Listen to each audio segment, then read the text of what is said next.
Bonjour à toutes, bienvenue sur cette table ronde autour de l'image et de l'influence, mais surtout, comment développer son personal branding. Est-ce que le personal branding est une notion qui vous parle? Oui, majoritairement? Non? Eh bien, on va donner une petite définition alors. Avant ça, je vais quand même présenter mes invités et puis me présenter moi aussi, pourquoi pas. Je m'appelle Élise Bulté, je suis créatrice de podcast et j'utilise le podcast au quotidien pour raconter l'histoire des marques, pour raconter aussi mon histoire. Et j'accueille aujourd'hui Mathilde Priou, qui est consultante, experte LinkedIn. Je vais dire LinkedIn aujourd'hui. Et Sylvana Difossé, qui est la cofondatrice de la briocherie Sylvana, les deux boutiques à Lille. Alors, le personal branding, qu'est-ce que c'est? Je me suis noté une petite définition à vous lire. Le personal branding, donc, c'est l'art de mettre en avant ses forces, ses valeurs et sa personnalité pour développer son activité professionnelle. Ça vous parle un peu plus? C'est vague? Et c'est ce qu'on va aborder aujourd'hui, le personal branding. Quelle est la limite du personal branding, justement, entre le personal branding et influence? Comment on va utiliser le personal branding dans sa vie professionnelle et pourquoi c'est très, très, très important de le faire. Voilà, parce qu'il y a une phrase que j'ai envie de vous dire, que je me suis notée en grand et je l'ai même stabilotée en rose. N'oubliez pas que vous êtes l'atout majeur de votre vie professionnelle. Peu importe vos skills, peu importe vos capacités, votre expertise, c'est vous l'atout majeur de votre vie professionnelle, que ce soit en salariat ou en entrepreneuriat. Et pour le montrer, on va utiliser ce qu'on appelle le personal branding. Sylvana, bonjour. Bonjour, bonjour tout le monde. Est-ce que tu veux te présenter dans tes propres mots ou est-ce que ma présentation te suffit? Allez, on est dans le personal branding, donc je Allez, vais essayer de me présenter quand même. On va essayer, on va se prêter au jeu. Donc j'ai Sylvana, je suis Sylvana, j'ai 33 ans, je suis maman de 2 petites filles, d'une de 4 ans et d'une qui va avoir 1 an dans une semaine. J'ai un parcours un peu atypique de reconversion. J'étais commerciale dans le médical, après un master en marketing et commerce des produits de santé, donc absolument rien à voir.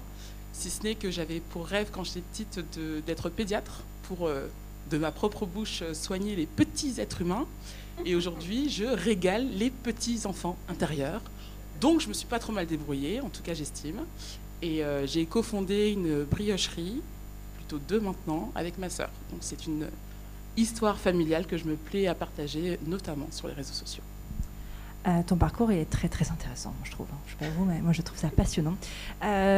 J'étais invitée sur cette table ronde, Sylvana, parce que pour moi, tu es un très très bel exemple de personal branding et de réussite de personal branding. Tu as commencé très tôt, finalement, dans ta reconversion, avant même de savoir que tu allais te reconvertir professionnellement, à travailler sur ton image avec ton compte Instagram Japan Banana, sur lequel tu partageais au moment de ta reconversion, mais elle ne savait pas que c'était une reconversion, où tu passais ton CAP pâtissier et tu partageais justement toutes ces pâtisseries. Pourquoi tu as choisi de partager ça sur Internet? Elle me connaît déjà de base, mais elle me connaît très bien. Alors je la connais très bien, c'est facile. Pourquoi j'ai choisi de partager ça? À l'époque, pour être tout à fait honnête, c'était pour me donner un énorme coup de pied au cul, parce que je savais que je ne le passerais pas, ce CAP, sinon. Donc c'était un peu un auto-challenge de me dire, bon, a priori sur Insta, et à l'époque j'avais moins de 1000 abonnés, hein, donc vraiment c'était ma mère, mon mari, enfin mon futur mari et quelques camarades de classe. Donc c'était plutôt un challenge de me dire, j'expose mon travail. Et c'est un peu un engagement avec une communauté de tenir ce que j'ai dit que j'allais faire, à savoir hey, je vais me marier. Bon, en l'occurrence, je me suis mariée, mais hey, je passe mon CAP pâtisserie. Voici les réalisations que je vais faire au fur et à mesure. Et je l'ai partagé comme ça sur les réseaux, avec en plus de ça, puisque je ne suis pas, pour la petite histoire, sucrée, moi je suis plutôt poulet rôti, il y avait un peu cet enjeu de qu'est-ce que je vais faire de tous ces entraînements, et a commencé un jeu assez naturellement de on fait l'inverse, vous me dites ce que je dois pâtisser et je vous le fais gagner. Et à la fin, vous repartez avec la pâtisserie qui m'a permis de m'entraîner. Donc il y avait un petit jeu un peu vertueux qui m'a permis comme ça de me mettre vraiment le pied à l'étrier et de m'entraîner. Donc c'est venu comme ça. Et en fait, assez naturellement, et c'est ça qui est beau avec mes débuts sur Instagram, parce que je n'avais pas du tout mesuré la portée de l'outil, il y a une communauté qui s'est créée, un lien qui s'est créé très naturel. Ouh, le son a changé là. je me retenais de parler plus fort, mais là tu m'incites, donc fais gaffe. Il y a une communauté très naturelle et comme on dit aujourd'hui organique qui s'est créée sur juste qui je suis, quelle est ma façon de communiquer dans mon naturel et dans tout ce qu'il y a de plus de vraie vie. Et au fur et à mesure, moi, en parallèle, j'ai travaillé mon projet professionnel, parce que comme tu le dis, à l'époque, j'étais commerciale, j'étais très bien commerciale, j'adorais mon métier, et il n'y avait pas du tout d'intention de faire quoi que ce soit de ce CAP, si ce n'est me lancer un défi professionnel de plus. Et en fait, une fois qu'elle est créée, cette communauté, et que moi-même, j'ai voulu dans mon projet professionnel, on essaie un petit peu de travailler avec ça, et ça a donné de jolies histoires. J'allais dire des chocs à pic, mais non, c'est des brioches. Ok, top, trop bien. Instagram, c'est un outil auquel on ne penserait pas premièrement pour le pro, en fait. L'outil premièrement pour le pro, c'est LinkedIn. Et regardez-moi cette belle transition. Bonjour Mathilde. Incroyable, bonjour. C'est fou, c'est du talent, c'est un métier. C'est de l'expérience. Mathilde, toi tu es experte LinkedIn. Si tu devais donner une définition de LinkedIn ou LinkedIn, on n'en sait rien, de la plateforme, ça serait quoi ? Écoute, de manière assez originale, je dirais un réseau social. Et je le dis en rigolant, mais il ne faut pas oublier les deux dimensions de ça, c'est-à-dire un réseau. Vous connaissez souvent les réseaux physiques, vos anciens collègues, les gens que vous avez rencontrés tout au long de votre parcours, mais aussi la dimension sociale. Parce que parfois, quand on est en ligne, on se dit, je poste, c'est moi et le reste du monde, alors que c'est en fait un réseau qui permet vraiment de rencontrer des nouvelles personnes ou de développer les relations qu'on peut avoir avec les personnes qu'on connaît déjà. Et je tiens à dire, pour préciser aussi sur mon parcours, que ça fait 2 ans, du coup 2 ans et demi que je suis à mon compte, mais avant ça j'ai été salariée et je viens pas du tout du milieu de la com à la base. Moi je suis diplômée en sciences politiques et relations internationales, donc on est un peu aussi dans le sujet, moi je dis pas de reconversion, mais de parcours un peu sinueux, et c'est aussi ce qui m'a permis d'apprendre à définir justement mon parcours. Dans le personal branding, tu parlais de l'image, des valeurs, des qualités, des talents qu'on a. Moi, je trouve aussi que c'est important de se réapproprier son histoire. On parle souvent de storytelling, c'est des notions, des anglicismes qui sont très proches. Et je trouve qu'avec LinkedIn, qui est un peu plus qu'un CV en ligne, qui est la manière dont on le résume habituellement, vous avez le moyen de reprendre le contrôle sur votre histoire, de décrire vos expériences, de décrire ce que vous avez fait, de décrire ce que vous voulez faire ensuite. Et c'est ça que je trouve chouette dans la présence en ligne, sur tous les réseaux, à vrai dire, sauf que LinkedIn est le plus connoté professionnellement, même si c'est vrai qu'il y a tout un pan d'Instagram aussi qui est plus du côté entrepreneuriat, je pense. Cela dit, en termes de professionnel, mais vraiment, ça dépend. En fait, Instagram comme LinkedIn, ce sont des algorithmes, et donc en ressort ce que vous lui donnez dans tous les cas. Exactement. Ce qui est intéressant, toi tu l'utilises, LinkedIn, pour ton personal branding. Comment tu l'utilises ? Et je vais faire cette réponse en 2 temps, parce que je pense que c'est important de parler à la fois du salariat et de l'entrepreneuriat. Donc quand j'étais salariée, j'utilisais énormément LinkedIn. Et je tiens à le dire parce que on en parlait quand on préparait la conférence. Beaucoup de gens viennent vers moi, mes clients, même les personnes en général qui veulent me parler de LinkedIn, en me disant oui, c'est un réseau pour les start-upers de 30 ans qui ont fait des levées de fonds et qui doivent le mettre à la face du monde. C'est vrai qu'il y en a beaucoup. Ils sont très représentés.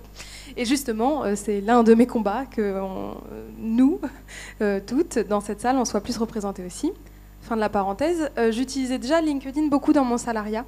Et je le faisais de plusieurs manières. Déjà, je le faisais pour la recherche d'emploi, tout simplement. J'ai cru comprendre que vous aviez eu des ateliers LinkedIn aujourd'hui. Peut-être que vous en aurez demain. Donc ça, c'est vraiment très bien.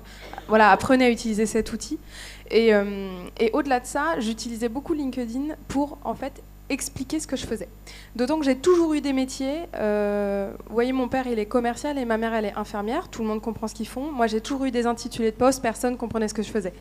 Donc, chargé de mission ou autre responsable de contenu pédagogique. Bon, des choses un peu obscures quand on n'est pas dans ce milieu-là. Et du coup, j'avais un enjeu de pédagogie, d'expliquer ce que je faisais. Donc, qu'est-ce que je fais concrètement? Et ça, c'est quelque chose qui a toujours été important pour moi, de transmettre la connaissance sur ce que je faisais. Et tout bêtement aussi, de parler de ce que je faisais pour aussi me valoriser en interne. Parce que LinkedIn, c'est de l'externe, au sens où vous publiez pour votre réseau et ça déborde de votre réseau. Par contre, ça joue sur l'interne, parce que vos supérieurs peuvent le voir, vos collègues aussi. Et du coup, moi, je mettais vraiment en avant ce qu'on faisait. Et ça faisait rayonner l'entreprise, tant mieux pour eux, mais surtout moi. Et ça m'a permis d'atteindre plusieurs objectifs comme ça, de me faire connaître en interne. Et donc, c'était vraiment intéressant en tant que salariée. En tant qu'entrepreneuse, évidemment, j'ai encore plus misé sur ce réseau. D'ailleurs, tout bêtement, j'en ai fait ma spécialité. Donc, c'est un peu le côté métaphysique. Je parle de LinkedIn sur LinkedIn, les coachs de coach, tout ça. Mais blague à part... ce qui est vraiment important, et ce que je dis tout le temps à mes clients, c'est d'amener, justement, tu parlais du mot valeur, moi j'aime bien aussi ce qu'on propose, ce qu'on veut faire. Et typiquement, sur LinkedIn, il y a beaucoup de gens qui, leur objectif, c'est de faire performer les gens, vous voyez, faire plein de vues, plein de likes, etc. Et c'est très bien. C'est pas du tout ce que je propose, moi, par exemple, c'est plutôt d'apprendre à se lancer dessus. Et c'est du coup quelque chose que je mets beaucoup en avant avec des contenus pédagogiques, une tonalité assez douce, quelque chose d'assez chaleureux, plutôt que des couleurs qui amènent plutôt la perf, le dépassement, enfin voilà. Et je trouve ça important du coup d'utiliser tout ce qu'on peut, tant sur le profil que sur la manière dont on peut publier, en termes de tonalité, de vocabulaire, sur comment est-ce qu'on construit son image personnelle, sa propre marque personnelle, puisque souvent on dit ça en français aussi pour personal branding. Ok, alors je vais m'auto-interviewer maintenant, parce que pourquoi pas. On a parlé d'Instagram, moi j'utilise un tout petit peu Instagram, parfois très bien, parfois très mal. J'utilise un tout petit peu LinkedIn, parfois très bien, parfois très très mal, souvent très très mal. Mais majoritairement, ce que j'utilise, c'est, j'espère que c'est pas l'école de ma fille, ce que j'utilise largement, moi c'est le podcast, parce que le podcast est aussi un outil incroyable pour faire du personal branding. Le frein que j'entends beaucoup sur le fait de travailler son image quand on est majoritairement entrepreneur, c'est de se montrer. Ouais, mais j'ai pas envie de me montrer. Ouais, mais j'ai pas envie qu'on voit ma tête. J'ai pas envie de parler à ma caméra. En fait, le podcast vous permet d'exprimer énormément de choses avec juste votre voix et de dire. Le podcast est intitulé le média de l'intime. Donc, ça permet de vous dire de dire énormément de choses et de montrer énormément de choses de vous juste avec la voix. Moi, c'est un outil que j'utilise au quotidien via le podcast de conversation et d'interview majoritairement. Alors, j'invite des gens sur le podcast pour les faire parler, mais en les faisant parler, je me fais parler aussi. Donc ça veut dire quoi? Ça veut dire que mon auditorat entend les histoires des personnes formidables que je reçois, et il y en a quelques-unes dans cette salle. Hello. Levez la main. Et en même temps, en les faisant parler, je parle aussi, puisque nous échangeons. Et donc, c'est une façon très naturelle de montrer qui je suis aux gens avec qui je travaille. Alors, certes, comme tu disais, toi, tu parles de LinkedIn, tu vois, et moi je fais des podcasts, et en effet, je coach des gens sur le podcast. Donc, c'est toujours un petit peu, voilà, c'est des vases communicants. Je coach personne sur la brioche, mais on peut s'y mettre un. Mais c'est un outil qui peut être intéressant si toutefois on a un petit peu de mal avec son image, ou en tout cas pour faire un premier pas. En tout cas, moi, ça a été mes premiers pas. Avant de me montrer sur Instagram, j'ai d'abord fait entendre ma voix. Et voilà, c'est ce qui me fait être ici aujourd'hui d'ailleurs. Donc c'est très, très, très, très chouette. D'ailleurs, on parle de dire des choses, de montrer des choses, mais est-ce que pour faire un bon personal branding, il faut tout dire de soi? Parce que c'est aussi une barrière qu'on peut entendre. Oui, je veux bien utiliser ma personnalité, dire des choses de moi, mais est-ce que je dois tout dire? Quel est votre avis là-dessus? Interesting. Très intéressant, parce que moi, je suis un peu de la team, on montre beaucoup. Beaucoup, beaucoup, beaucoup, mais parce que ça me plaît. Et véritablement, ça commence comme ça, en tout cas chez moi. Je me suis jamais mis de frein. Bon, j'avoue que j'étale pas la dernière dispute avec mon chéri sur les réseaux à 20h30, mais même comme ça, J'en dis quand même beaucoup. Il y a des podcasts sur Prenons un café qui en diront même sur trop. les podcasts. Mais non, moi je suis de la team soyez vous-même. Évidemment, quand on pense business, il ne faudrait pas dire des choses qui desservent votre business. Mais à la fin des fins, je suis un peu de cette team qui prône vous attirez vers vous ce que vous envoyez. Et donc du coup, si vous êtes aligné avec ce que vous envoyez, ce qui va revenir devrait vous aller. Et donc, j'ai pas trop de limites, j'avoue. J'ai par contre un compte pro et un compte perso. Japan Banana, il y a mon linge sale véridique dans les bacs à linge à 20h30, oui. Sur Briocherie Sylvana, non. Par contre, sur Briocherie Sylvana, on va montrer beaucoup des coulisses, des galères, la tuyauterie qui a sauté, le four qui ne marche pas. Je suis en retard sur ma compta depuis 3 mois. C'est peut-être pas vendeur, mais c'est ma réalité. C'est la réalité de l'entrepreneuriat et c'est le message que j'ai choisi de partager parce que dans ma façon de partager l'expérience de la briocherie, on pourra peut-être en parler, je ne sais pas si c'est prévu, mais à la rigueur, on se voit après. Il y a aussi cette dimension de transmission de qu'est-ce que ça a été l'aventure entrepreneuriale pour moi et qu'est-ce que c'est aujourd'hui et qu'est-ce que ça pourrait être pour vous, chers gourmands, demain, qui souhaitez entreprendre. Et donc, pour moi, c'est hyper important parce que j'ai été sensible à ça lors de mon parcours, de justement pas avoir de langue de bois sur la réalité de l'entrepreneuriat et pas juste les paillettes. Parce que quand on regarde cofondatrice Briocherie Sylvana Dufossé, 2 entreprises, dont une dans le Vieux-Lille. Tout de suite, c'est des mots comme ça qui peuvent se dire « Waouh, c'est bon, elle est arrivée, elle a réussi, tout machin. » Ouais, mais qu'est-ce que ça... Enfin, c'est pas palpable, ça. Donc moi, je suis plutôt de la team, je montre tout, comme ça, il n'y a pas de fausse surprise, on sait ce qu'on vient retrouver. Et puis aussi, ça permet tout de suite, comme je disais au départ, d'être aligné avec c'est quoi l'expérience que vous allez retrouver chez nous, qu'est-ce qu'on essaie de véhiculer, quelles sont nos valeurs. Donc moi, je montre tout. Dans les proportions raisonnables gardées. Je partage l'intime si j'ai envie de partager l'intime. Même à la briocherie, les coups, on a pleuré parce qu'il y avait des doutes sur un prêt, parce que on était au bord du burn-out ou au bord d'une crise financière, des retards. Enfin, voilà, je ne sais pas quel est le pourcentage d'entrepreneurs dans la salle, mais même dans le salariat, vous les avez, ces moments de haut, de bas qui sont franchement durs.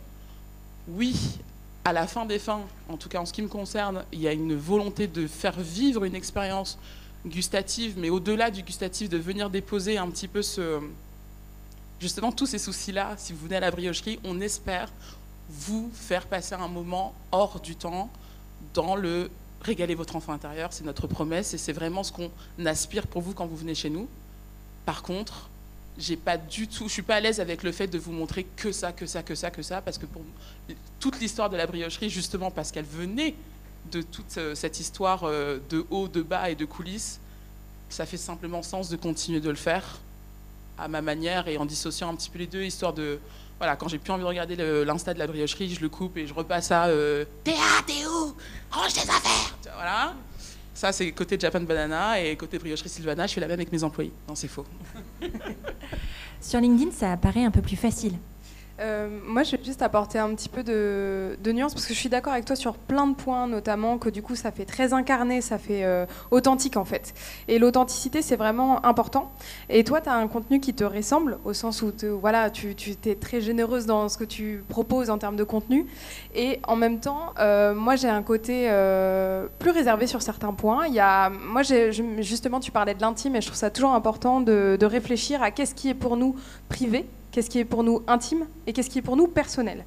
Et en fait, ce sont 3 notions très différentes. Le personnel, c'est en fait ce qui fait partie de votre vie. Et techniquement, des choses très simples à partager sont personnelles. L'intime, c'est ce que vous voulez garder pour vous, ou pas d'ailleurs, mais en tout cas, de le faire en conscience. Moi, j'ai plein de choses intimes que je ne partage pas du tout sur Instagram, LinkedIn, etc. Plein de choses privées que je ne partage pas du tout sur Instagram, et plein de choses personnelles que je partage sur LinkedIn et Instagram. Je vous donne un exemple très précis. J'ai deux choses très importantes dans ma vie de tous les jours. J'ai un engagement féministe fort que je partage allègrement sur LinkedIn. Voilà, je fais des posts quand il y a des moments clés, j'écris en écriture inclusive. Enfin voilà, c'est déjà une prise de position de s'adresser aux femmes de toute manière. Et donc ça, je le partage, alors que c'est personnel et c'est techniquement, ça pourrait être privé. Et j'ai des choses plus privées que je ne partage pas du tout, où seuls mes proches sont au courant, et parce que en fait, moi, j'ai mis cette limite-là ici. Et en fait, je vous invite à vous poser vous-même la question de, en fait, qu'est-ce que vous avez envie de partager, quelles sont vos propres limites, en fait, il faut que vous soyez à l'aise avec ce que vous postez sur Internet, à ce que quelqu'un vienne vous voir le lendemain en ayant cette info en tête. Parce que ce que tu décris, où tu mets le bac de linge sale, voilà, en fait, tu développes une relation parasociale avec les gens. Je ne sais pas si ce concept est clair de parasocial. Dans le doute, je vais l'expliquer. On peut aller hyper longtemps. Tu auras sûrement des très bons exemples. Mais les relations parasociales, alors certains et certaines d'entre vous regardaient peut-être YouTube ou même des séries en général, et c'est le fait que vous ayez l'impression que Monica de Friends est votre pote en vrai. Et que vous avez confiance en ce qu'elle dirait. Enfin, en fait, vous avez l'impression d'avoir développé une relation avec cette personne. Et c'est probablement ce que tu crées d'ailleurs, et c'est un avantage business énorme par ailleurs. C'est un avantage et un inconvénient quand tu es de mauvaise humeur, que tu as tes règles et que tu n'as pas envie, mais genre cette semaine.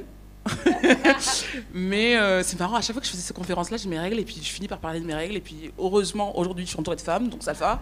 Mais c'est pas toujours le cas et c'est souvent très drôle. Bref, aparté. Les situations paranormales, ça peut être très très fun. Je suis allée manger paranormal, mais c'est paranormal à certains moments, parasocial. Ça peut devenir paranormal. Si tu sors de ton brunch, moi, j'ai aucun souci à aller manger solo au restaurant. Je fais ça toute ma vie, c'est génial. Je vous recommande. C'est un moment de soi. C'est merveilleux. Ouais. Et là, tu sors du resto et quelqu'un qui court derrière toi en mode Sylvana, Japan. Non, même pas, c'est Japan Banana, s'il vous plaît, est-ce que je peux avoir un autographe? Pardon? Qui êtes-vous? Moi, j'étais tranquille dans ma bulle, je sors de mon avocado toast, de quoi on parle? Donc, ouais, ça, c'est parasocial, c'est bizarre. Ou alors, je suis sur le comptoir, je sors de la cuisine. Où je suis dedans depuis 8 heures, je viens voir vite fait sur le comptoir parce que je cherche un truc, et t'as quelqu'un, un client qui va me dire et ça va Théa, elle s'est remise de sa gastro? Mais c'est vrai.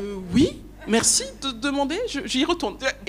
Et ouais, ça crée des moments comme ça qui sont parfois un peu bizarres, mais je me suis habituée.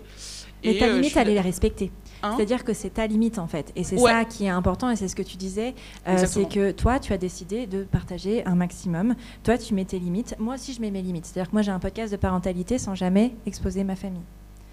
Ça m'empêche pas de faire correctement mon travail, et ça m'empêche pas d'avoir une figure d'experte, c'est juste que c'est ma limite. Ma limite, je l'ai posée suite à une expérience parasociale, donc c'est assez marrant que tu dises ça. Moi c'était à l'école de ma fille.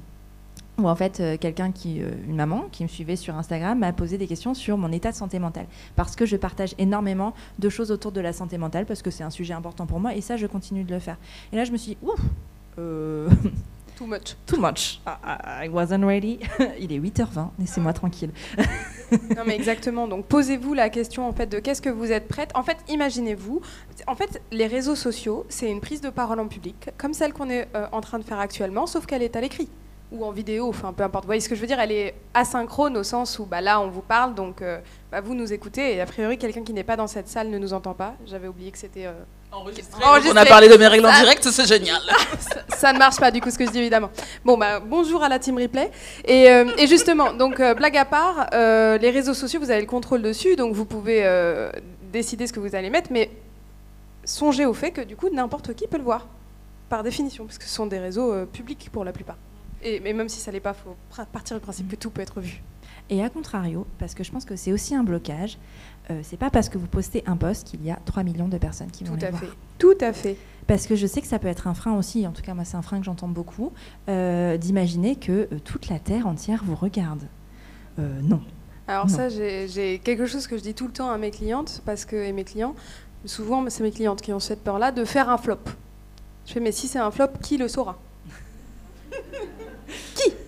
Personne, pardon. Et au pire, si tu fais un flop, il y en a peu qui vont s'endormir en disant « Waouh, Elise, elle a fait un flop !»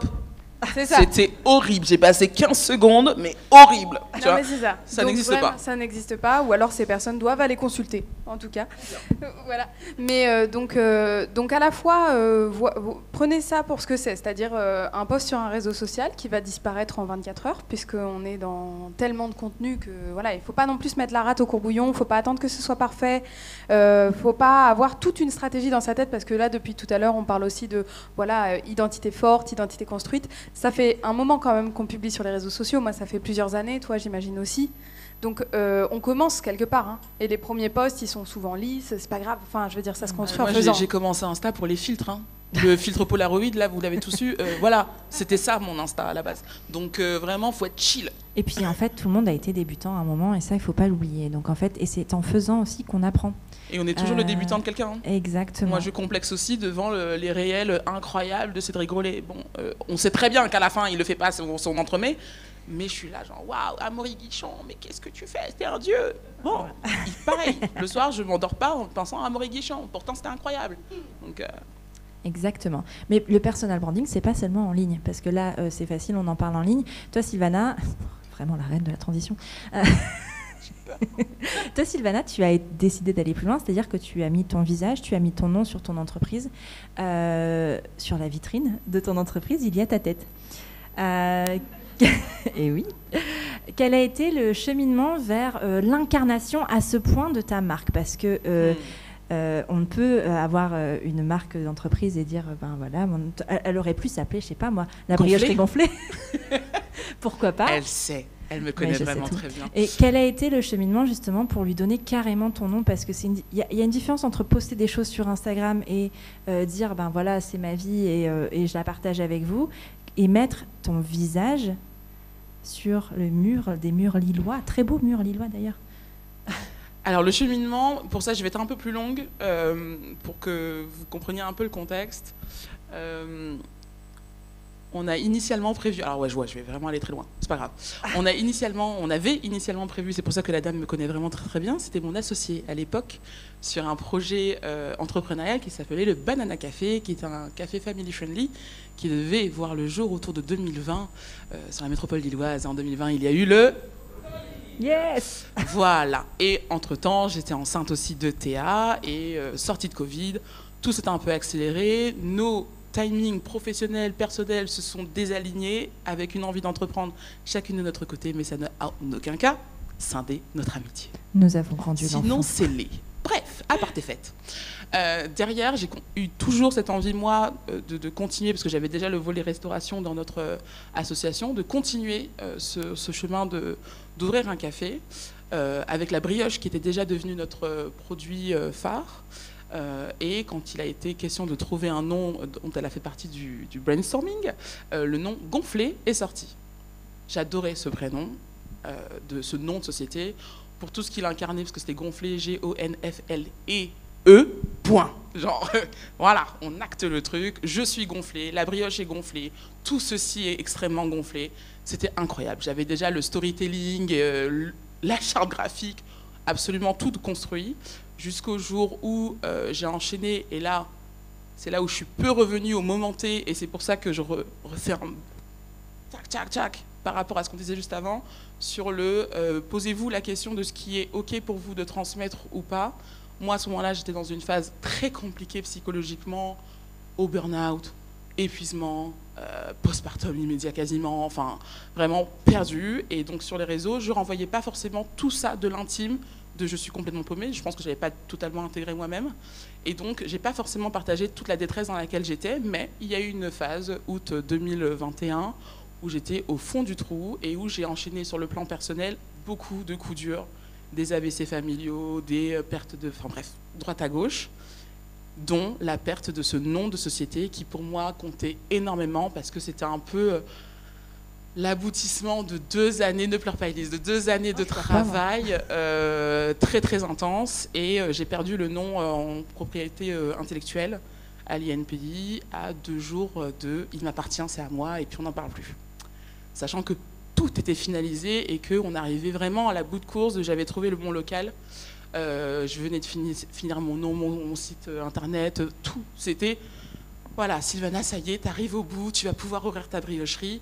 Et en une semaine, lundi, mardi, mercredi, jeudi, vendredi, chaque jour où je me levais, je mettais un pied devant l'autre et j'avais une nouvelle mauvaise nouvelle. Et donc ça a été très très dur. Je suis encore un peu émue parce que je n'ai pas reparlé de cette histoire depuis un moment. Mais ça a été très très très dur. Et j'ai eu l'impression de perdre complètement mon identité. Et c'est marrant parce qu'on est là pour parler de personal branding. Je suis très contente que cette histoire me soit arrivée parce qu'à ce moment-là, j'ai eu l'impression que j'avais tout perdu, jusqu'à moi-même. J'avais tout mis derrière ce nom. Et j'avais beaucoup, beaucoup à jouer derrière cette histoire. Et j'ai eu l'impression que tout allait donc s'arrêter, par définition. Que tout se cachait derrière ce « elle est gonflée, mais pas si gonflée que ça ». Quoi. Là, ça s'essouffle un petit peu. Il y a eu une phase où, et plusieurs signes, on pourra en parler plus tard, qui ont fait que, là, je me suis posée, je me suis recentrée sur moi-même, j'ai colmaté toutes les brèches qu'il fallait, j'ai construit, etc. Et avec ma sœur, puisque c'est à ce moment-là qu'elle a pris sa place aussi, et l'univers a bien fait les choses, on a réfléchi à quel pouvait être le nouveau nom, suite à une participation au Salon du Créateur qui a lieu la semaine prochaine. Moi-même, je fais des transitions. J'avais un salon de créateurs à faire, sur lequel j'étais participante. Et du coup, là, les planètes se sont réalignées et l'énergie est revenue aussi avec l'arrivée de Christiane, avec un peu ce défi personnel de dire « Ok, on va le faire ce salon, on va le faire bien. Regroupe-toi, tu sais le faire, tu as toutes les ressources en toi.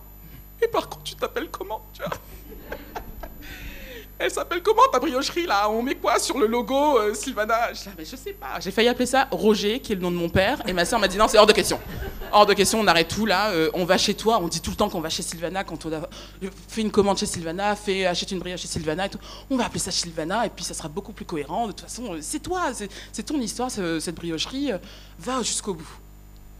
Comment j'ai fait pour accepter cette proposition qui paraissait très logique à l'époque et qui me paraît très logique aujourd'hui, je suis allée voir une hypnothérapeute parce que j'étais pas prête du tout à le faire et que j'étais en mode crise d'angoisse, urticaire, insomnie, rien que de me dire que mon nom allait effectivement être sur toutes les fenêtres de l'île. Bon, je voyais très grand, hein, voilà, faut aussi remettre les choses à leur place. Et donc je suis allée voir l'hypnothérapeute avec ce problème de place, de là je suis exposée, là c'est compliqué, on pourra pas, enfin. Typiquement, si on veut me réattaquer comme on m'a attaqué, entre guillemets, c'est comme ça, t'es pas très logique, hein, tout est mélangé, on m'a attaqué avec gonflé, on va attaquer Sylvana, qui suis-je? Voilà, et en fait, on a tout remis à sa place, et j'ai réussi, avec ce travail, à faire la distinction entre c'est mon entreprise, c'est mon identité. Et à la fin, j'expose quelque chose, c'est une proposition au monde, quelque part, mais ça ne me définit pas à 100%. Il y a plus que cette briocherie, il y aura toujours plus que cette briocherie. Si je me le souhaite, dans 10 ans ou dans 20 ans, elle est tellement successful que je revends et quelqu'un en fait encore quelque chose. Ça sera toujours la briocherie Sylvana, on ne m'aura pas vendu par la même occasion. Donc cette épreuve-là a permis de bien, suffisamment scinder les deux histoires, me remettre à ma juste place d'entrepreneur qui porte un projet avec des valeurs qui me ressemblent et m'incarnent, mais à la fin des fins, je reste Sylvana et je peux exister en dehors de cette entreprise. Et donc, je suis ravie d'avoir perdu le nom de Gonflé parce que maintenant, ça s'appelle Sylvana Briocherie Gonflée. Voilà. Okay. Merci beaucoup.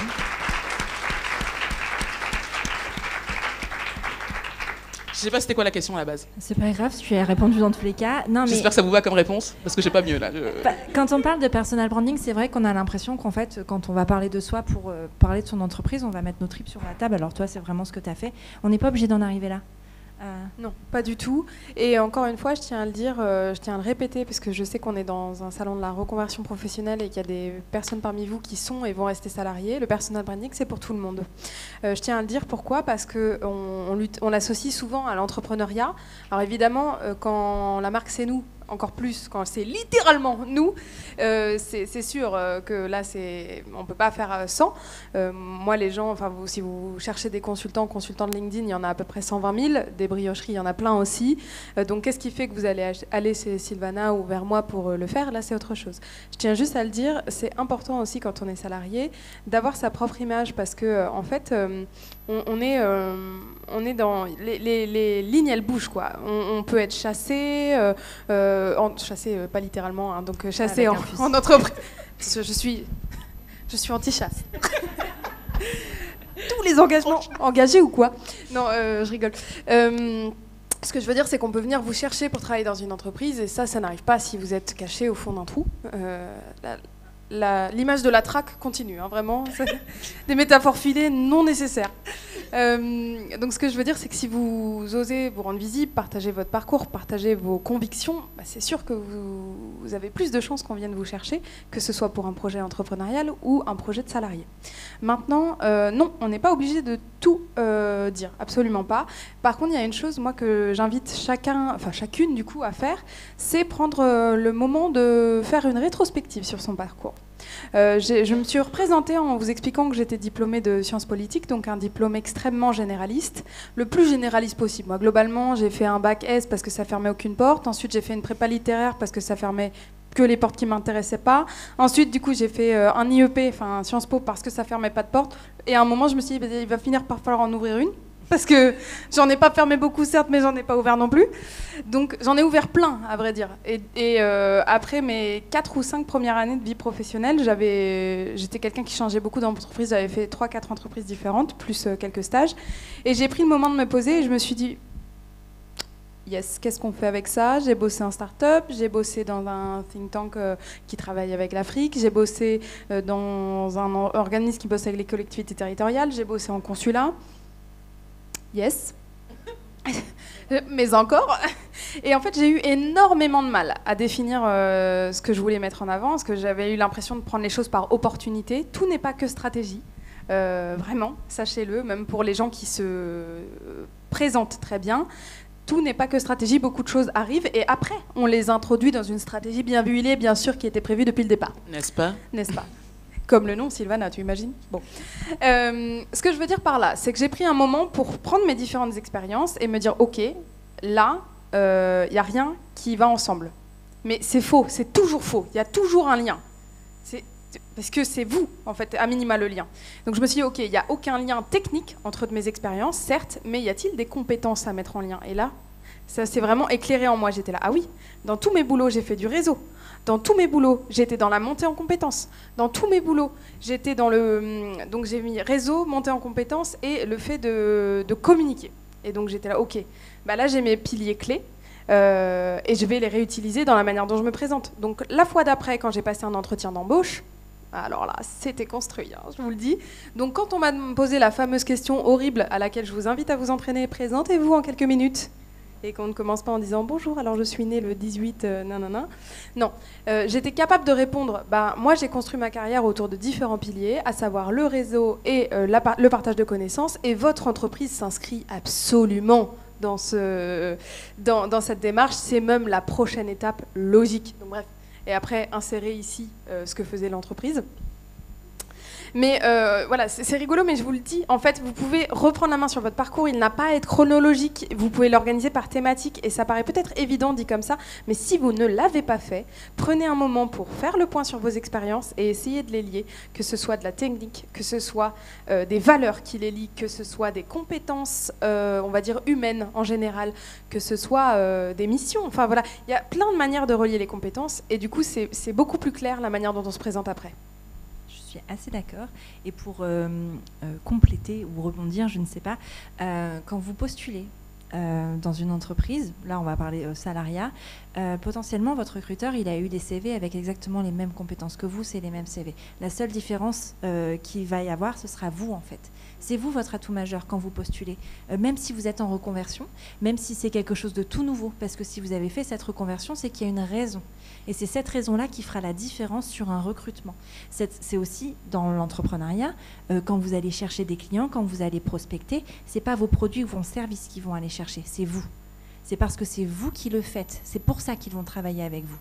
Parce que des gens qui accompagnent sur LinkedIn, tu le disais, il y en a plein. Des briocheries, alors à Lille, il y en a qu'une, mais ailleurs, des gens qui font des bonnes brioches sur Lille, je peux vous donner des adresses. Il y en a plein. Il y en a plein. Il y en a plein. Je suis cliente, il n'y a pas de souci.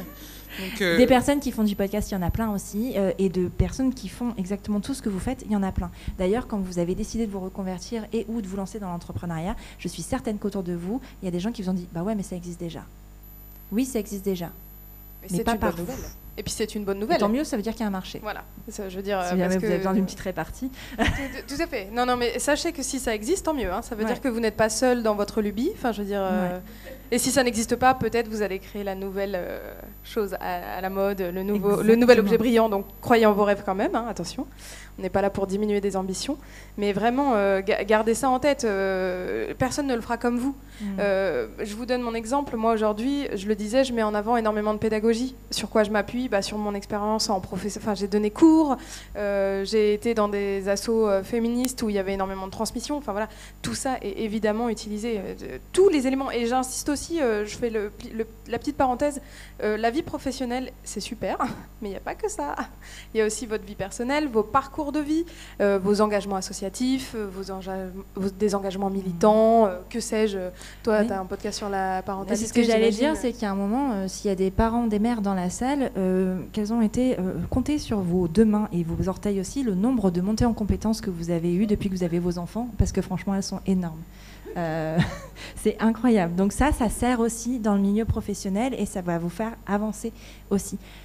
Il nous reste très peu de temps si on veut laisser la place aux questions. Moi, je voulais juste partir sur le dernier sujet parce que dans le titre, c'est écrit image et influence. Influence, ok, parce que quand on parle de personal branding, on entend aussi « ouais, mais j'ai pas envie de devenir influenceuse ». C'est quoi la différence entre l'influence et le personal branding? Moi, je vais vous la donner, la différence. Je l'ai écrit sur mes fiches de Nikos Aliagas. La différence, c'est quoi? C'est que le personal branding, c'est construire une identité forte et personnelle et mettre en avant vos valeurs pour montrer votre expertise et ainsi arriver à un but qui est soit de développer votre activité entrepreneuriale ou votre activité salariale, mais dans tous les cas, une activité professionnelle. L'influence, c'est quoi? C'est quand on va créer une communauté dans le but de vendre les produits et les services d'autrui. Ça va être une incitation à une consommation qui est similaire à la vôtre parce que ce sont des personnes qui vont se reconnaître dans votre mode de vie. Ça peut être très bien, enfin, il n'y a rien de péjoratif dans l'influence, ça peut aussi être très bien de l'influence engagée. Et parfois, on a les deux casquettes parce que parfois, quelqu'un qui fait un très bon personal branding va avoir aussi cette double casquette influenceuse. Moi, je sais que je l'ai.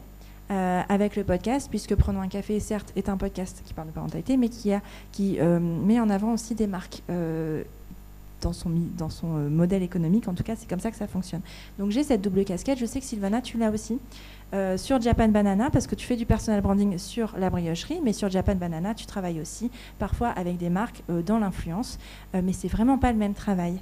Quelles sont vos pensées sur ces deux catégories influence, personal branding? Quelle est la limite finalement entre les deux et comment ne pas la franchir si on n'a pas envie de la franchir? Si vous n'avez pas envie de la franchir, franchissez-la pas, quoi. Merci. Franchement, voilà. C'était son TED Talk. C'est mon TED Talk, tu vois. Non, franchement, restez fidèle à vous-même.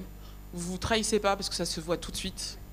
Que c'est, quelle que soit la dimension d'ailleurs, parce qu'on se parle de, oui, je fais de l'influence, j'ai 8000 et quelques abonnés sur mon compte, on est loin des, alors 1 million, j'y parle même pas, mais on est loin des 50 000 abonnés comme peuvent les avoir certaines influenceuses lilloises, voire plus. Non, c'est une influence qui est à mon niveau et qui, pour les marques qui me contactent, et aujourd'hui j'en refuse de plus en plus parce que tout simplement j'ai plus le temps. Donc je reste alignée avec moi-même, c'est que si je le fais bien. Sinon, c'est pas la peine, personne ne va y gagner dans cette histoire. Mais les marques qui font appel à moi s'y retrouvent et s'y retrouvent bien parce que justement, c'est un discours qui est authentique, qui est fidèle à mon personal branding et qui est fidèle à la marque qui vient chercher chez moi des valeurs qui sont similaires aux leurs et un persona qui est fidèle à leur persona ou en tout cas qui peut parler à leur persona. Donc il n'y a pas vraiment de limite, honnêtement, faut rester fidèle. Voilà. Je suis complètement d'accord et moi je vais apporter un autre volet de la réflexion, en plus du modèle économique qui est l'influence dont vous avez parlé et qui est un métier à proprement parler. Moi j'ai plein de clients qui me disent ouais, j'ai pas énormément de likes, pas énormément de commentaires. J'étais là ouais, mais est-ce que tu vends? C'est ça la vraie question, hein. Est-ce que tu vends? Est-ce que tu gagnes de l'argent? Ou slash est-ce que tu as trouvé un emploi, évidemment? Si la réponse est non, là on va bosser. Et si la réponse est oui, est-ce que tu as déjà payé ton loyer avec des likes? Si oui, donne-moi le nom de la proprio. Ça m'intéresse, car ça m'intéresse. Mais j'aimerais apporter juste une autre manière de penser la chose. C'est aussi avoir de l'influence, c'est permettre de pousser la réflexion sur des sujets qui vous tiennent à cœur. Je reviens sur l'engagement féministe qui est fort chez moi. Régulièrement, je publie des posts. Moi, j'ai quelques milliers de personnes qui me suivent sur LinkedIn, donc modestement, voilà, une petite influence, j'imagine, même si j'en ai pas du tout fait un modèle économique. Par contre, j'espère avoir de l'influence quand je poste un post le début novembre où les femmes arrêtent d'être payées si on fait comparativement. J'espère le 8 mars que mes posts sont lus. J'espère en dehors des dates clés, parce qu'on peut être féministe au-delà de 2 jours dans l'année, quand je parle d'inégalité salariale, quand je parle de violences sexistes et sexuelles, quand je parle de tout ça, j'espère que j'ai une influence. Et l'influence peut être au service de marque, tout à fait, comme tu le disais, dans un modèle économique, mais elle est au service aussi de vos idées, en fait. Et donc on en revient, pour boucler la boucle, à qu'est-ce que vous avez envie de défendre, que ce soit vous et au-delà de vous, tout simplement. Et désolée Élise, moi, ce qui m'a très très rapidement calmé dans ce syndrome de l'imposteur, parce qu'au final c'est de ça aussi qu'on se parle. On regarde les comptes au milieu, milliers d'abonnés, on se dit bah moi là-dedans je pèse pas grand chose quoi. Mais c'est pas de moi, mais il y avait un conseil qu'un coach, David Laroche, si vous le suivez, qui partageait que en fait le stress quand on se fixe des objectifs vient quand on a mal calibré l'objectif de ses objectifs. Si en fait face à vous là je me dis je veux 100% de la salle qui se met à l'influence dès demain, je suis dans le faux, quoi. Je veux dire, là, c'est pas du tout mon objectif. Mon objectif, il est simple, c'est vous transmettre mon histoire. À partir de là, il y a zéro stress. Je suis venue ici, peace. D'accord ? Il n'y a pas de stress. Si vous, quand vous partagez votre histoire, que ce soit sur LinkedIn, sur Instagram, sur quel que soit le réseau social que vous utilisez, votre objectif, c'est de toucher une personne, il n'y a plus de stress. Parce que cette personne, a priori, vous l'avez trouvée. Ou en tout cas, elle va être touchée. Donc, quand je partage, je remets un petit peu tout au niveau juste, en fait, de se dire, oui, est-ce que si je joue mon Noël avec la briocherie Sylvana, et là, j'attends absolument 10 000 € de chiffre d'affaires dans 24 heures, ouais, là, le stress, il est pas bon, il est juste. Enfin, c'est logique qu'il soit là, parce que l'objectif, il est pas le bon, en fait. Par contre, si c'est payer mes salariés, oui, a priori, je devrais pouvoir y arriver. Là, on rééquilibre un peu le tout, quoi. Donc, c'est de revenir à la juste place des choses. Merci. De rien. Si on peut conclure, enfin, si on peut donner une conclusion, en tout cas, à tout ce qu'on vient de dire, c'est que le personal branding, il n'est pas uniquement pour les personnes qu'on regarde sur son téléphone, il est accessible en fait à tous et il est utile à toutes. C'est important de l'utiliser à l'échelle que vous choisissez d'utiliser. C'est-à-dire que c'est vous qui fixez les règles en fait. C'est pas LinkedIn, c'est pas les algorithmes. Alors, d'une certaine façon, si, parce qu'il faut jouer le jeu de ces algorithmes, mais c'est quand même vous qui les fixez, ces règles-là. Ça va être, est-ce que je vais utiliser mon personal branding uniquement dans les meetings où vous êtes, comment ça s'appelle, quand on réseaute, dans les soirées de réseau? Est-ce que c'est sur Internet? Est-ce que c'est dans mon milieu professionnel? C'est à vous de mettre la limite, mais il est indispensable aujourd'hui, dans une vie professionnelle, d'utiliser du personal branding pour vous démarquer. C'est ce qui va faire la différence, en fait, et c'est ce qui va faire votre réussite. Voilà. Nous allons prendre des questions maintenant. Est-ce qu'il y a des questions? Il paraît que je dois envoyer ça sur les gens quand il y a une question. S'il vous plaît, posez une question parce que je joue au jeu quand même, parce que je vise très mal et j'ai envie de tester. Moi, je n'ai pas une responsabilité civile assez forte pour faire ce jeu, clairement. Allez, je me lance. Tu fais... mais on le jette vraiment sur quelqu'un, peu importe. Hein. Ah oui, et en fait, c'est la personne qui reçoit qui doit poser une question. Oh, le guet-apens. Mais c'est un micro, je crois. Non, c'est un micro. Oui, c'est un micro. Oh, ouais. Attendez, je vais peut-être pas le lancer non plus quand même. Qui veut poser une question? Parce que je veux pas être vache. Personne n'a des questions? C'est-à-dire qu'on a été hyper clair. On s'est beaucoup regardé pendant la séance. Non, c'est... J'ai vu Sylvana, il y a une question. Autant pour moi. J'arrive. Bravo de poser la première question. Je m'entraîne pour ma course de 5 km demain, je suis dans la merde. Je me suis pas du tout entraînée cette semaine. Je me retrouve un petit peu dans chacune d'entre vous en fait, donc c'est assez marrant, je pense qu'on a le même parcours toutes les deux et je me reconnais un peu aussi dans le grain de folie de Sylvana et la volonté... De quelle folie tu parles Pardon. Non, je dis, je pense qu'on a un peu le même parcours avec Mathilde scolairement et le fait d'avoir plein d'expériences où on se demande un petit peu quel est le point commun et un petit peu ton grain de folie et la volonté d'incarner quelque chose de moi dans mon futur projet, puisque c'est la création d'une micro-entreprise et où il y a d'ailleurs possiblement mon nom, mon prénom, mon deuxième prénom. Et du coup, ça porte sur le dépôt à l'INPI. Grosse question, comment ça se fait du coup que tu as perdu Gonflé? Est-ce que c'est parce que tu l'as déposé trop tard? Est-ce que c'est parce que tu avais décidé de ne pas le déposer? Deuxième. C'est parti. Pardon? Vas-y, je t'en prie. Et du coup, briocherie Sylvana, puisque c'est quand même beaucoup plus... Enfin, c'est ton prénom. Est-ce que tu l'as déposé? J'ai tout déposé, mi amor. T'as tout déposé. Gonflé, j'avais déposé. Gonflé et gonflé et comment c'est possible, du coup? Parce que... En fait, non, j'avais déposé gonflé et C'est les catégories... Ça n'existait pas. J'avais déposé dans mes catégories, j'en avais déposé plein parce que je m'imaginais mes worldwide et tout. J'avais déposé plein de choses et ça a été en opposition sur une entreprise qui s'appelait Gonflé et qui n'était pas apparue dans mes recherches. Parce qu'en fait, quand tu déposes ton nom, tu as 2 mois, enfin 2 mois avant que ça apparaisse sur la plateforme. Du coup, bah, toi, tu peux passer à côté.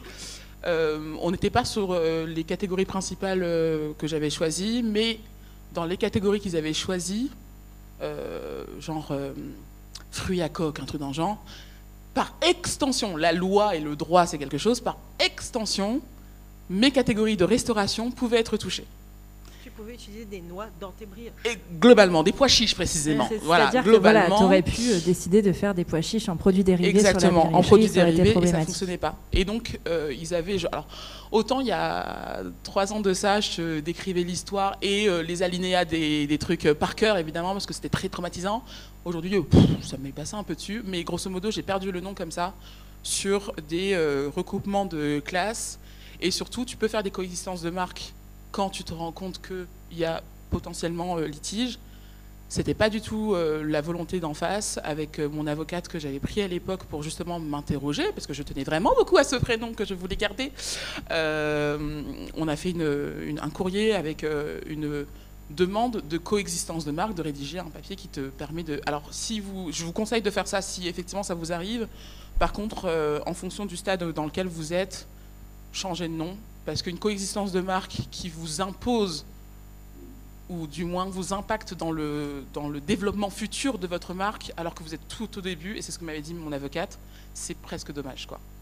Ça coûte de l'argent. Ça coûte de l'argent et c'est dommage, parce qu'au final, j'aurais pu dire, bah non, je ne ferai pas ça, mais peut-être que dans 10 ans, j'aurais envie de faire ces choses-là, et ça sera écrit noir sur blanc que je ne peux pas le faire. Donc au final, on a abandonné l'histoire, mais ouais, c'est à cause de ça. Après, quand on utilise son nom et son prénom pour son entreprise, c'est différent. C'est différent parce qu'on ne peut pas vous dire vous n'êtes pas légitime pour vous appeler vous-même, en fait. Donc j'ai pas déposé du tout la Sylvana, même oui, je te confirme. N'allez pas chercher à déposer Sylvana ce soir, je vous défonce. Non, c'était pas ça le prénom. Mais du coup, c'est différent, oui, voilà, quand on a son propre nom, sa propre identité comme nom d'entreprise, on ne peut pas venir vous chercher et vous dire, bah non, vous ne pouvez pas vous appeler comme ça parce qu'en fait, vous avez un certificat de naissance qui dit, bah si, en fait, je m'appelle comme ça. Donc en fait, on a le droit de porter une entreprise à son nom. Et à l'inverse, s'il y a une marque que vous n'avez pas déposée, parce que ça arrive encore, même si c'est quelque chose qu'on recommande énormément aux entrepreneurs, et qu'une marque qui l'a créée dans, je sais pas moi, 3-4 ans, revient en disant « Ouais, mais moi je m'appelais Intel ». Bon, bah excuse-moi, je m'appelle Intel depuis déjà 3-4 ans, j'ai de quoi prouver que j'ai vendu sous Intel depuis 3-4 ans. Merci, j'ai l'antériorité de marque. Et de toute manière, tu parlais de micro-entreprise, donc à partir du... Je ne sais pas si c'est vraiment le statut que tu as choisi, mais dans ces cas-là, il n'y a pas de problème. Moi, je suis en micro-entreprise et du coup, c'est mon nom et mon prénom. Non, ce ne sera pas exactement mon nom et mon prénom. Ouais, il y a mon prénom, mais... Bon, bref. Ok. Et le problème, c'est que j'ai déjà sorti la page Insta pour pas que ça parte au chaos. Enfin, pour pas que ça parte. Du coup, Enfin, je pensais qu'il fallait pas déposer avant d'avoir créé sa boîte. Si tu peux déposer. Et du coup, je pense que je vais le faire. Il y a des gens qui déposent sans avoir créé de marque. Enfin, ouais, créé d'entreprise. Il y en a qui font du blé même avec voilà. ça. Sur les noms de domaine aussi. Enfin, bref, c'est un délire. Mais oui. Est-ce qu'il y a d'autres questions? Est-ce qu'il y a une question? Qui veut prendre le petit cube devant? Oui. Hop, faites passer le petit cube. Oui, tout à l'heure, vous disiez... là, vous m'entendez mieux, là? Oui. Donc, moi, je reviens par rapport à vous, Mathilde, au niveau des compétences.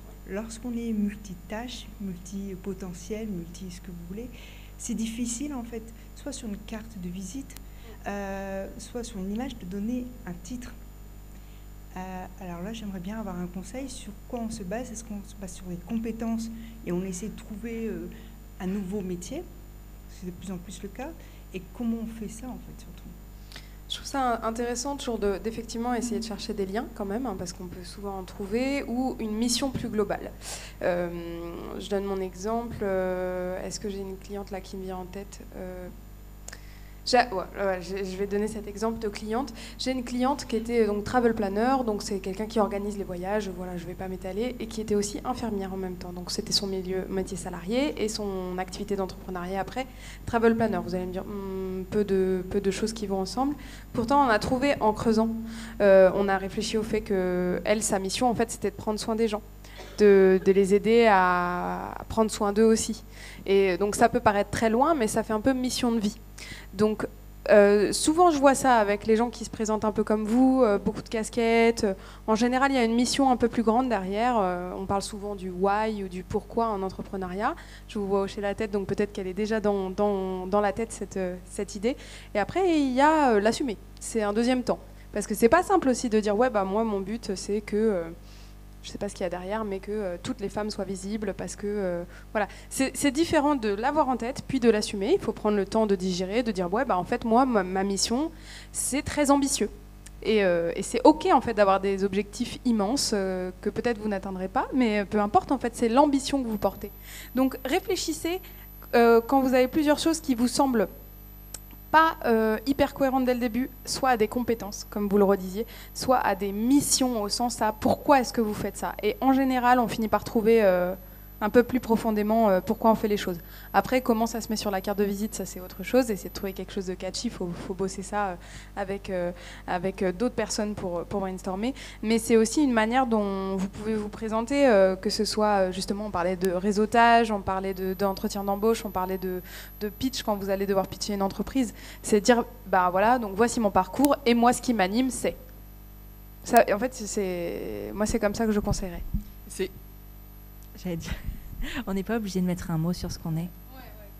On n'est pas obligé de se mettre dans une case, en fait. On peut se mettre dans autant de cases qu'on a envie, et c'est à nous de les définir au final.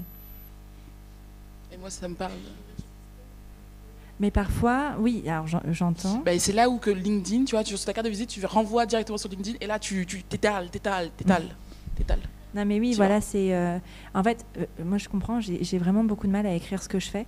Par contre, j'ai appris que je ne vendais pas en écrivant ce que je fais. Je vends mes services en discutant avec les gens parce que j'ai besoin de temps pour expliquer.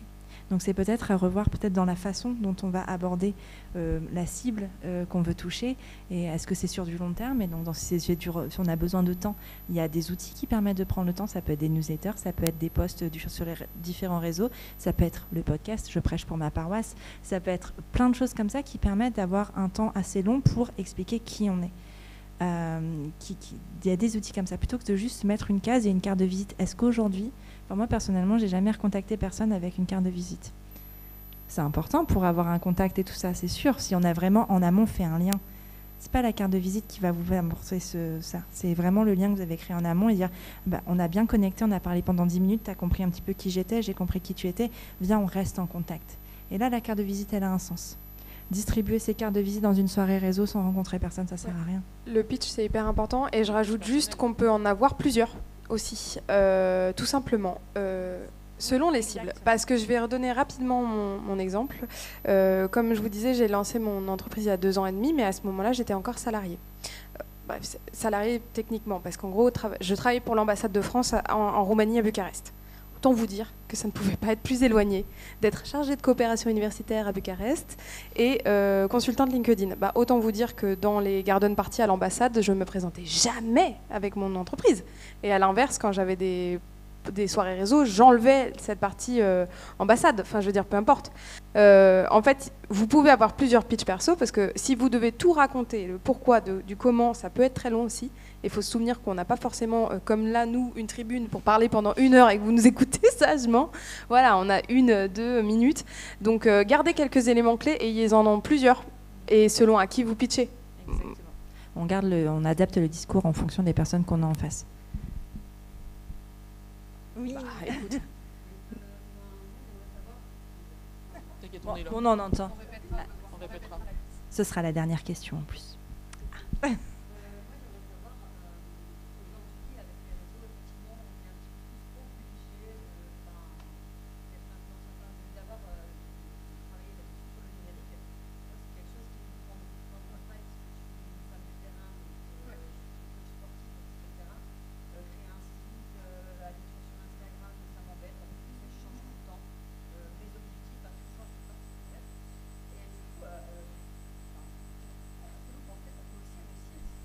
Oui. Je le souhaite vraiment. Parce que aujourd'hui, être sur les réseaux, moi, ça me prend un temps malade, mais de malade. Je le fais parce que j'aime ça. Donc, je souhaite aux gens qui n'aiment pas faire ça que ça puisse fonctionner, honnêtement. Et je mets quand même une nuance parce qu'on vit dans un monde tellement digital que ça me paraît presque fou que ça soit possible. Du coup, j'ai envie de te dire... si tu as envie quand même de mettre cette pièce pour se dire, pour sécuriser un peu fais-le à ton image, quoi. Ouais. C'est pas grave si t'es pas au taquet de l'algorithme et tout machin. C'est pas grave. Ça va quand même toucher un certain persona, une certaine clientèle, proportion gardée avec l'intensité que tu mets, parce que il faut la politique de ses moyens, entre guillemets, si tu veux toucher des milliers d'abonnés, machin. Bah, il faut commencer quelque part en vérité. Ouais, et puis... Il faut commencer quelque part. Et puis il y a plein de gens qui réussissent sans être sur les réseaux, il n'y a pas de problème. Vraiment, voilà, moi c'est pas le milieu dans lequel j'évolue, donc j'ai pas énormément d'idées, mais typiquement la plupart des gens quand ils se lancent, d'abord c'est à leur premier réseau physique justement, ouais. le premier entourage.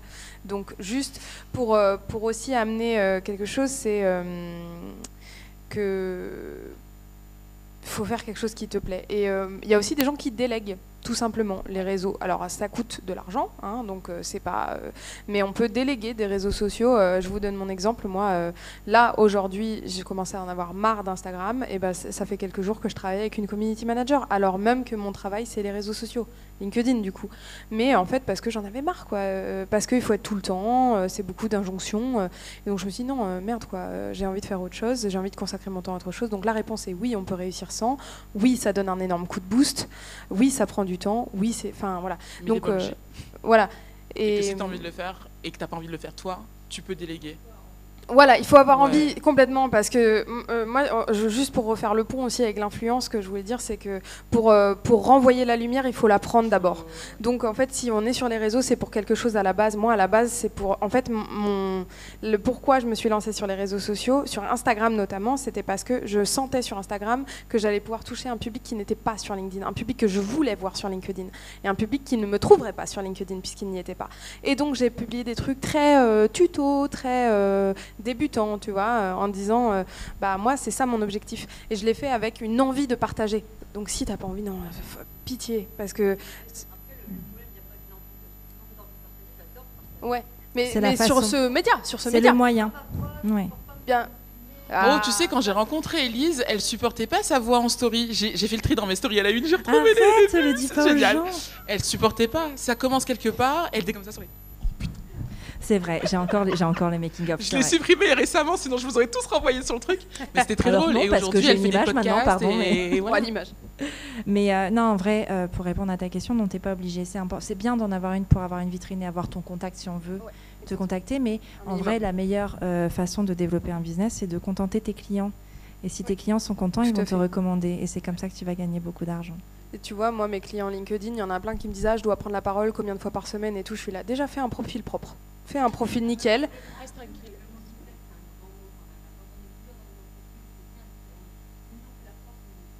On va s'arrêter. On va s'arrêter. Bah ouais. Ouais. Bah ouais. On continue à l'apéro, les filles, parce que là, on est chassés, là. Donc voilà, Je en vous tout cas, remercie. merci beaucoup. Merci beaucoup pour votre attention. Merci C'était infiniment. super. Et on est dispo après si vous voulez en continuer la discussion. Voilà.